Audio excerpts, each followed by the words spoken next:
అందరికీ నమస్కారం. నా పేరు యామిని సుమ. నేను 5వ తరగతి చదువుతున్నాను.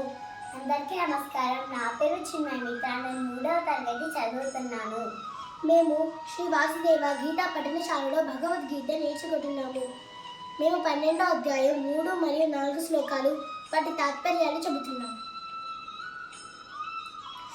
ఏత్వక్షరమనిర్దేశ్యం అవ్యక్తం పర్యుపాసతే సర్వత్ర గమచింత్యం చ కూటస్థమచలం ధ్రువం సంనియమ్యేంద్రియగ్రామం సర్వత్ర సమబుద్ధయః తే ప్రాప్నువంతి మామేవ సర్వభూతహితే రతాః.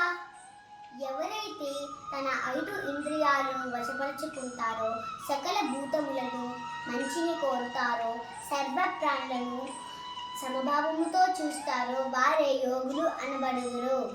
అట్టివారు మనోబుద్ధులకు అతీతులు, సర్వవ్యాపియు, నిత్యుడు, నిశ్చలుడు, నిరాకారుడు, నాశరహితుడు అయిన సచిదానంద పరబ్రహ్మనే శ్రద్ధతో ధ్యానించుచు, భక్తితో భజించుచు ఆ పరబ్రహ్మనే పొందుతురు. ధన్యవాదాలు.